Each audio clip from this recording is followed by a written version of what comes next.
হাসিনাকে ভারতে না রাখলেই দিল্লির জন্য ভালো অপশন হতো। জানাবো নির্বাচন নিয়ে যে বার্তা দিলেন প্রধান উপদেষ্টা, এবং সর্বশেষ জানাবো ভারত বাংলাদেশ আলোচনায় হাসিনা প্রসঙ্গে উত্তপ্ত মুহূর্ত।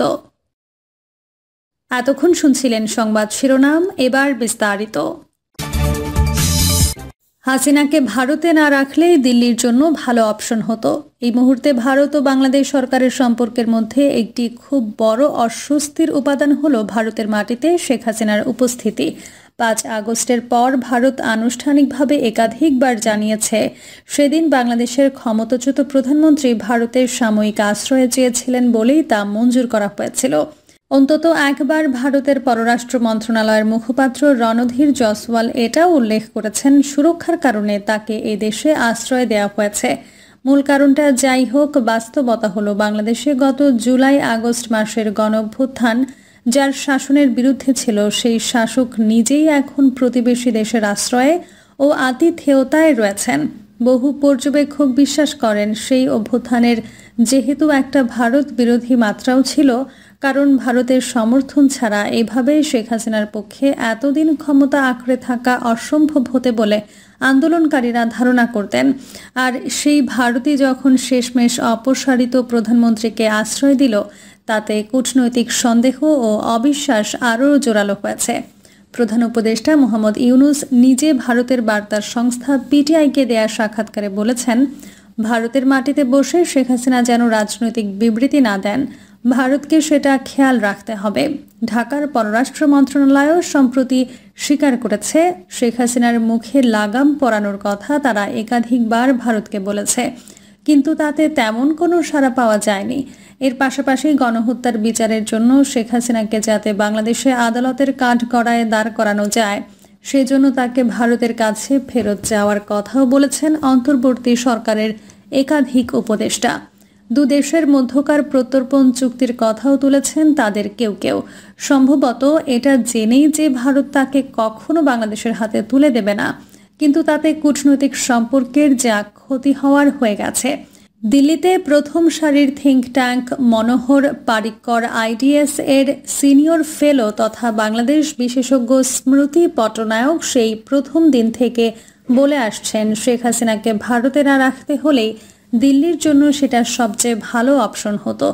বিবিসি বাংলাকে তিনি বলছিলেন, আমি এখনও মনে করি প্রথমেই শেখ হাসিনা যদি তৃতীয় কোনো দেশে চলে যেতে পারতেন, সেটা দিল্লির জন্য সেরা সমাধান হতো, হয়তো শেখ হাসিনার জন্য।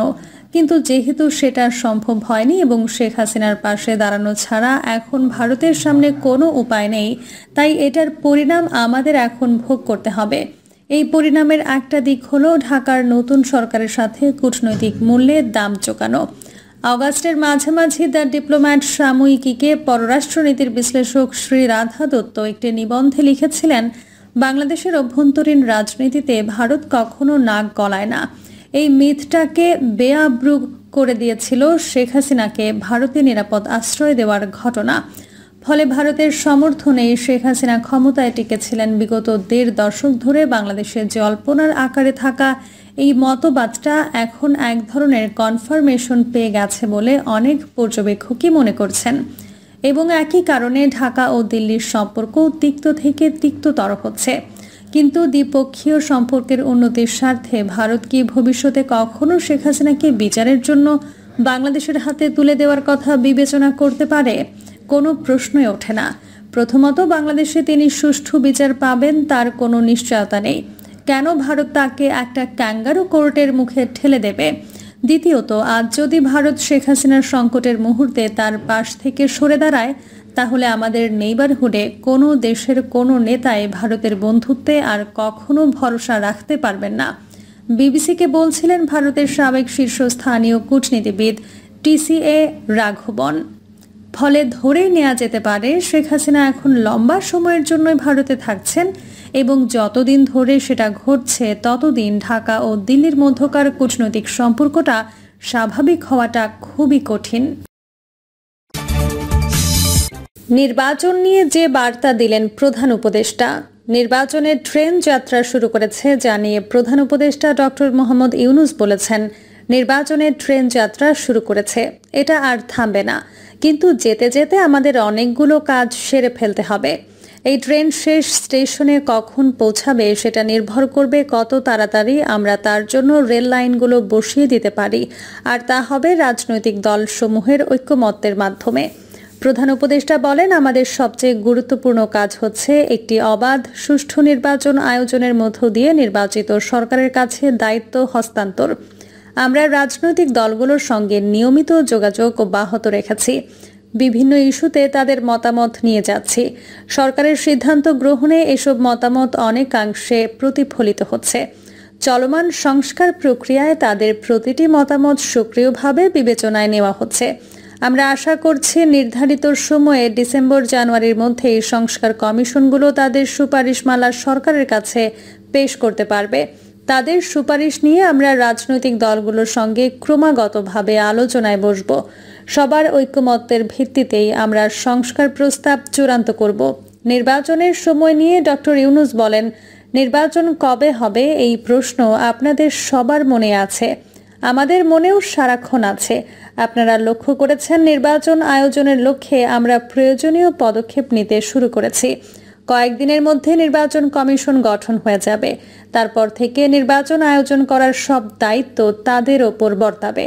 নির্বাচন কমিশন ভোটার তালিকা হালনাগাদ সহ আরও কিছু কাজ শুরু করে দিতে পারবে, যা একটি অবাধ নির্বাচনের সঙ্গে সরাসরি সম্পৃক্ত। প্রথমবারের মতো প্রবাসী বাংলাদেশিরা পোস্টাল ব্যালটের মাধ্যমে যাতে তাদের ভোটাধিকার প্রয়োগ করতে পারেন সেই লক্ষ্যেও সরকার কাজ করছে। তবে আমরা মনে করি না যে একটি নির্বাচন কমিশন গঠন করে দিলে নির্বাচন আয়োজনে আমাদের দায়িত্ব শেষ। রাষ্ট্র ব্যবস্থাপনায় সংস্কার আমাদের এই সরকারের অন্যতম অঙ্গীকার। আপনারাই আমাদেরকে এই ম্যান্ডেট দিয়েছেন। যে 6টি সংস্কার কমিশন আমরা শুরুতে গঠন করেছিলাম, তারা ইতিমধ্যে তাদের কার্যক্রম অনেক দূর এগিয়ে নিয়েছে। বিভিন্ন গণমাধ্যমে আপনারা তাদের কার্যক্রমের আপডেটও দেখেছেন। কয়েকটি সংস্কার কমিশন ডিজিটাল প্ল্যাটফর্ম গঠন করেছে। আমার অনুরোধ, আপনারা এই প্ল্যাটফর্মে উৎসাহ সহকারে আপনাদের মতামত জানাতে থাকুন। প্রধান উপদেষ্টা বলেন, ইতোমধ্যে অন্যান্য সংস্কার কমিশনের সুপারিশমালা নিয়ে আলাপ চলতে থাকবে। নির্বাচন ছাড়াও আরও গুরুত্বপূর্ণ সংস্কার করার ব্যাপারে ঐক্যমত্য গঠনের জন্য অতিরিক্ত সময় প্রয়োজন হতে পারে। দেশবাসীর কাছে, বিশেষ করে রাজনৈতিক দলগুলোর কাছে আমরা ক্রমাগতভাবে প্রশ্ন তুলতে থাকব কি কি সংস্কার নির্বাচনের আগে আপনারা করে দিতে চান। নির্বাচনের আয়োজন চলাকালীন কিছু সংস্কার হতে পারে। সংস্কারের জন্য নির্বাচনকে কয়েক মাস বিলম্বিতও করা যেতে পারে। নির্বাচন নিয়ে কথা বলার অনুরোধ জানিয়ে প্রধান উপদেষ্টা বলেন, নির্বাচন নিয়ে আপনাদের সব বক্তব্য বিনা দ্বিধায় বলতে থাকুন। সবার মনের কথা তুলে ধরুন। আমার অনুরোধ, সংস্কারের কথাটাও একই সঙ্গে বলুন।